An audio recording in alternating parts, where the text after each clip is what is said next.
Image encyclopedia.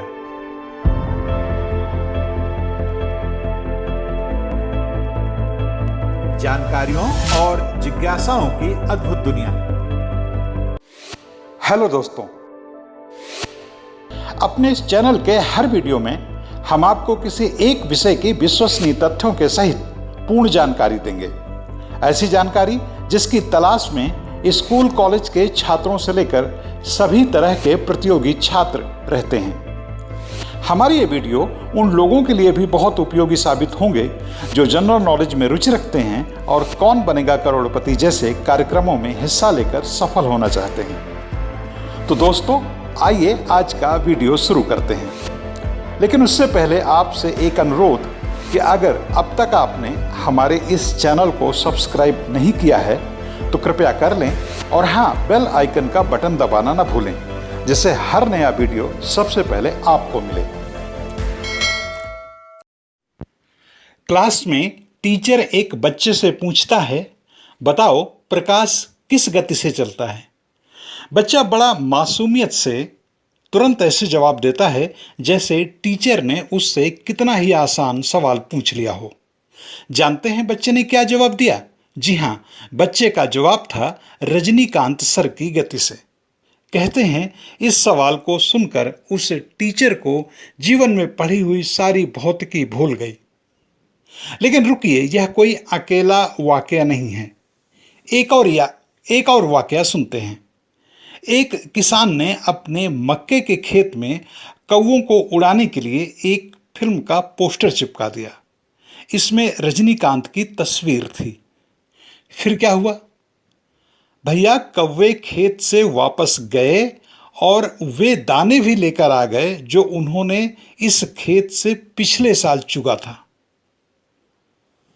जी हां, और ये किस्से अभी खत्म नहीं होते। एक और सुनिए। कहते हैं हॉलीवुड की मशहूर फिल्म मिशन इम्पॉसिबल का प्रोजेक्ट लेकर डायरेक्टर पहले रजनीकांत सर के पास ही आए थे। उन्हें ही वो फिल्म का हीरो लेना चाहते थे, लेकिन रजनीकांत सर ने फिल्म का नाम सुनते ही मना कर दिया। जानते हैं क्यों? क्योंकि फिल्म का टाइटल उनकी क्षमताओं का अपमान कर रहा था। जी हाँ, एक दो नहीं, ऐसे अनगिनत जोक्स हैं जिन्हें पूरे दिन सुनेंगे तो भी खत्म नहीं होंगे। लेकिन जोक्स ये मेरे लिए हैं, आपके लिए हैं और कुछ दूसरे लोगों के लिए भी होंगे। लेकिन रजनी सर के चाहने वाले इन्हें जोक्स नहीं मानते। इन्हें वो रजनीकांत सर की क्षमताओं का बखान मानते हैं। रजनीकांत तमिल फिल्म के ही नहीं बल्कि लोकप्रियता के पैमाने में दुनिया की किसी भी भाषा के ऑल टाइम सुपर हीरो हैं। उनके प्रशंसक उनके लिए दुनिया में कोई चीज असंभव नहीं मानते। दुनिया में जिस चीज की कल्पना भी नहीं की जा सकती, उस सब को हासिल करना रजनीकांत सर के लिए चुटकी बजाने का खेल है। शायद ही रजनीकांत से ज्यादा दुनिया में किसी भी फिल्म के हीरो को ऐसे प्रशंसक मिले हों। यह महज मुहावरा नहीं है, बल्कि वाकई उनके प्रशंसक उनके लिए हंसते हंसते जान दे सकते हैं। उनके प्रशंसक उनकी पूजा करते हैं। सुबह उनका नाम लेकर जगते हैं और रात में उनका नाम लेकर सोते हैं। जब रजनी सर की फिल्म आती है तो वह जिस थिएटर में लगती है, उनके प्रशंसक उस थिएटर को दूध से धोते हैं। फिल्म के पोस्टर को भी दूध से धोया जाता है। और फिल्म देखने के पहले रजनीकांत सर की पूजा तो लाजमी ही है। रजनीकांत शायद दुनिया में अकेले ऐसे जीवित शख्स होंगे जिनकी बड़ी तादाद में पूजा होती है। उनके बड़ी तादाद में मंदिर हैं जिनकी बाकायदा 2, 3, 4 नहीं बल्कि पूरे दिन हर समय पूजा होती है। उनके प्रशंसकों ने अपने घरों और दिलों को रजनी सर के पोस्टरों से भर रखा है। उनके प्रशंसकों में उन्हें लेकर पागलपन है। यह ऐसा प्यार, ऐसा पागलपन है जिसे शब्दों में बयां कर पाना संभव ही नहीं है। रजनीकांत को उनके प्रशंसक मानते हैं कि वे मानवेतर शख्सियत हैं। उनकी नज़रों में रजनीकांत सिर्फ सुपर हीरो नहीं है, बल्कि जो भी असंभव से असंभव कल्पना हो सकती है वो सब कुछ है। ऐसे लोकप्रिय सिने कलाकार को भी अगर दादा साहब फाल्के पुरस्कार देना एक राजनीतिक फैसला है, तो बताइए दुनिया में कौन सा कलाकार होगा जिसको पुरस्कार देना उसकी कला का सम्मान होगा। भारत में जब से सिनेमा बन रहा है, जब से फिल्में देखी जा रही हैं, रजनीकांत जितना लोकप्रिय कोई दूसरा कलाकार नहीं हुआ। भले दर्जनों कामयाब हीरो हुए हों, भले हिंदी, तमिल, कन्नड़, बांग्ला या मलयालम में ऐसे हीरो हुए हों जिनको एक नज़र देखने के लिए लोगों की भीड़ उमड़ती हो, लेकिन ऐसे किसी भी शख्स का मुकाबला रजनीकांत से नहीं किया जा सकता। रजनीकांत भारतीय सिने जगत की न भूतो न भविष्यति शख्सियत हैं। जब उनकी कोई फिल्म आती है तो उनके प्रशंसक उस फिल्म की घोषणा के बाद ही थिएटर के सामने जाकर बैठ जाते हैं और तभी उठते हैं जब उस फिल्म का टिकट उन्हें मिल जाता है।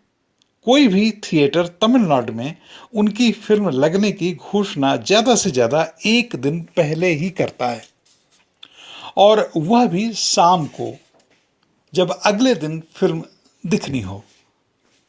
ऐसा इसलिए होता है क्योंकि थिएटर द्वारा उनकी फिल्म आने की घोषणा करते ही उसे बुकिंग कराने वाले लोगों की लाइन लग जाती है।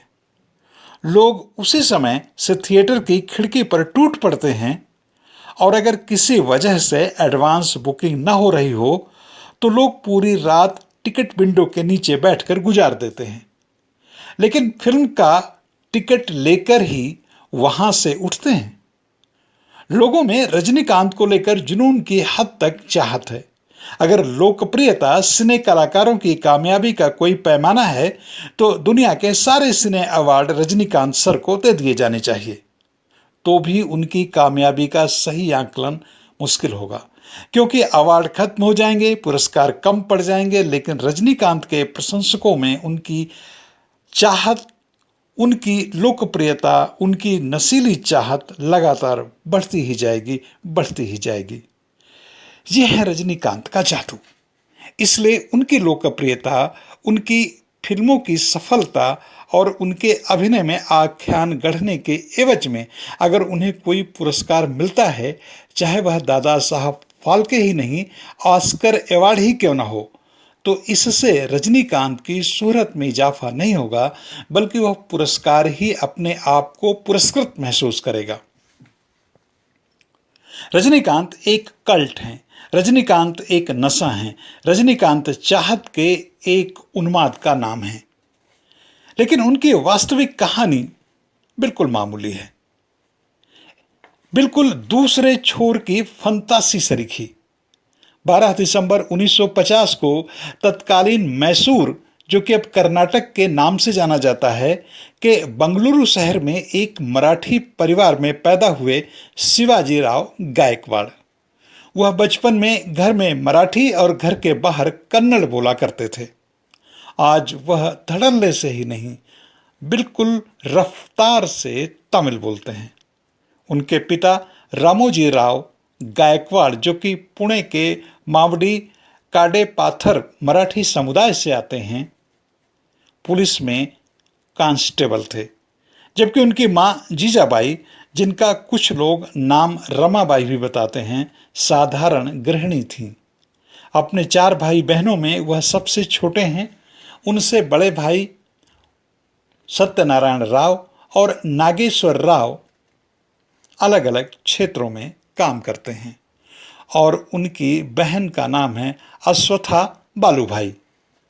रजनीकांत की मां का निधन तब हो गया था जब अभी वह महज 9 साल के थे। रजनीकांत की प्रारंभिक शिक्षा बंगलुरु के गावीपुरम गवर्नमेंट कन्नड़ मॉडल स्कूल में हुई। बचपन में वह बेहद पढ़ाकू और बेहद शरारती थे। उन्हें क्रिकेट और फुटबॉल से बेहद प्यार था। स्कूल में वह बास्केटबॉल भी खेला करते थे।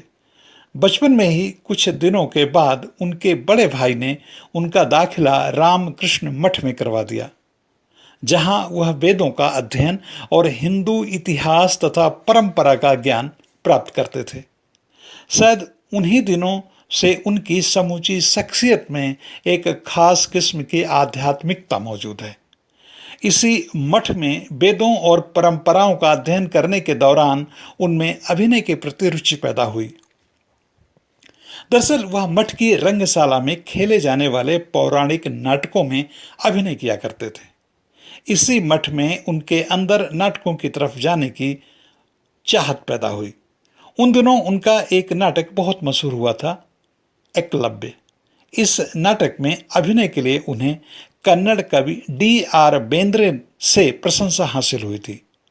6वीं कक्षा के बाद रजनीकांत का नाम आचार्य पाठशाला पब्लिक स्कूल में लिखवाया गया, जहां उन्होंने प्री यूनिवर्सिटी कोर्स तक की पढ़ाई की। आचार्य पाठशाला में पढ़ाई के दौरान वह पढ़ने से ज़्यादा नाटकों में अभिनय किया करते थे। पढ़ाई खत्म करने के बाद रजनीकांत ने जीवन में तमाम किस्म के काम किए, यहाँ तक कि वह कुछ दिनों तक कुली भी रहे, जब तक कि उन्हें बंगलुरु ट्रांसपोर्ट सर्विस यानी BTS में एक बस कंडक्टर की नौकरी नहीं मिल गई। लेकिन बस कंडक्टर बनने के बाद भी नाटकों का मोह उनसे नहीं छूटा। वह नाटकों में लगातार अभिनय किया करते थे। उन्हीं दिनों उन्हें कन्नड़ नाटककार टोपी मुनियप्पा ने अपने एक पौराणिक नाटक में लीड रोल करने का मौका दिया। इस नाटक में रजनीकांत के अभिनय की खूब तारीफ हुई। रजनीकांत जिस बस में कंडक्टर के रूप में चला करते थे, उसके ड्राइवर राज बहादुर ने भी नाटक को देखा। राज बहादुर को रजनीकांत का अभिनय बहुत ही अच्छा लगा। राज बहादुर, जो कि आज भी रजनीकांत को शिवाजी ही कहता है, उसे पहली बार फिल्म के क्षेत्र में जाने के लिए कहा। राज बहादुर ने कहा कि तुम यहाँ अपना भविष्य क्यों खराब कर रहे हो, जबकि तुम्हारी जगह फिल्म इंडस्ट्री में है। राज बहादुर ने सिर्फ यह कहा ही नहीं, बल्कि उसने रजनीकांत में मद्रास में जाकर अडयार फिल्म संस्थान में ट्रेनिंग लेने के लिए जबरदस्त दबाव भी बनाया। इसके लिए उसने शिवाजी यानी रजनीकांत की आर्थिक मदद भी की। रजनीकांत राज बहादुर के साथ BTS की बस में 10 और 10A नंबर के रूट में चला करते थे। कई बार जब सवारियां नहीं होती थीं, तो रास्ते भर राज बहादुर रजनीकांत को यही समझाया करते थे कि वह फिल्म लाइन में अपना भविष्य देखें। बंगलुरु में श्रीनगर से मैजेस्टिक के रूट में चलने वाली सरकारी बस में ही चलते हुए रजनीकांत ने हीरो बनने का सपना देखा था। यह अकारण नहीं है कि 1 अप्रैल 2021 को जब केंद्रीय मंत्री प्रकाश जावड़ेकर ने रजनीकांत को 51 में दादा साहब फाल्के अवार्ड से नवाजे जाने का ऐलान किया, तो रजनीकांत ने इसे अपने दोस्त राज बहादुर, अपने बड़े भाई सत्यनारायण राव और अपने गुरु बालाचंदर को समर्पित किया। फिल्म इंडस्ट्री में पिछले 45 सालों से मौजूद रजनीकांत ने कहा कि मैं राज बहादुर का शुक्रगुजार हूं, जिसने सबसे पहले मेरे टैलेंट को पहचाना, मेरे फिल्म इंडस्ट्री में जाने के लिए जिद की और मुझे इसके लिए न सिर्फ भावनात्मक बल्कि लगातार आर्थिक मदद की। इसी क्रम में उन्होंने अपने बड़े भाई सत्यनारायण राव का शुक्रिया अदा किया और कहा कि उन्होंने उन्हें एक्टर बनाने के लिए बहुत सारी कुर्बानियां दी हैं। इसी क्रम में उन्होंने अपने गुरु बालाचंदर का शुक्रिया अदा किया और कहा उन्होंने मुझे बड़े पर्दे से रूबरू करवाया और आज ये जो रजनीकांत है, यह उन्हीं का बनाया हुआ है। सोशल मीडिया में रजनीकांत का यह समर्पण आने के बाद लोग इंटरनेट में राज बहादुर के बारे में भी ज़्यादा से ज़्यादा जानकारी ढूंढने लगे। राज बहादुर दरअसल रजनीकांत का वह दोस्त है जैसे दोस्त सिर्फ किस्से और कहानियों में ही होते हैं। राज बहादुर ने अपने से ज़्यादा रजनीकांत की महत्वाकांक्षाओं को तरजीह दी। राज बहादुर ने ही जिद करके और आर्थिक मदद करके रजनीकांत को फिल्म इंस्टीट्यूट में एडमिशन करवाया और लगातार उन्हें अपनी तनख्वाह से एक हिस्सा मदद के रूप में देते रहे। आज भी रजनीकांत और राज बहादुर का रिश्ता जासूसी उपन्यासों के दो अहम किरदारों के माफिक है। आज भी जब भी रजनीकांत के पास समय होता है, ये दोनों घंटों फोन पर गप करते हैं। रजनीकांत जब भी अपनी जिंदगी में ऊब, थकान या बोरियत महसूस करते हैं तो वो या तो चुपचाप हिमालय के पर्वतों में चले जाते हैं, जहां बहुत सुदूर में गुफाओं में रहने वाले कुछ साधुओं से उनका गहरा परिचय है। यहाँ वह कई दिनों बिताकर और तरोताजा होकर लौटते हैं, या फिर वह चुपचाप बंगलुरु चले जाते हैं, जहां किसी होटल में या राज बहादुर के फ्लैट में एक दो दिन गुजारते हैं, खूब गप्पे हाँकते हैं और फिर लौटकर अपने काम में लग जाते हैं। राज बहादुर और रजनीकांत के मिलने के किस्से भी किसी गुप्त रोचक कहानी के माफिक उनके प्रशंसकों द्वारा खूब ढूंढ ढूंढ कर पढ़े जाते हैं। रजनीकांत की यह लार्जर दैन लाइफ प्रोफाइल कैसे ईंट दर ईंट गढ़ती चली गई, कैसे उन्होंने सबसे ज़्यादा प्रतिस्पर्धी तमिल सिनेमा में अपनी जगह बनाई और कैसे उन्होंने तमिल फिल्म इतिहास में ही नहीं बल्कि समूचे एशिया के फिल्म इतिहास में सबसे ज़्यादा फीस लेने वाले हीरो बने। इस सब के बारे में हम अपने अगले वीडियो में आपको बताएंगे। तब तक के लिए नमस्कार। दोस्तों, आपको यह वीडियो कैसा लगा हमें कमेंट करके जरूर बताएं और यह भी बताएं कि आपको किस तरह का वीडियो देखना पसंद है। हम आपकी पसंद के मुताबिक भी वीडियो बनाएंगे। इस वीडियो में शोध, आलेख और स्वर मेरा यानी लोकमित्र गौतम का था।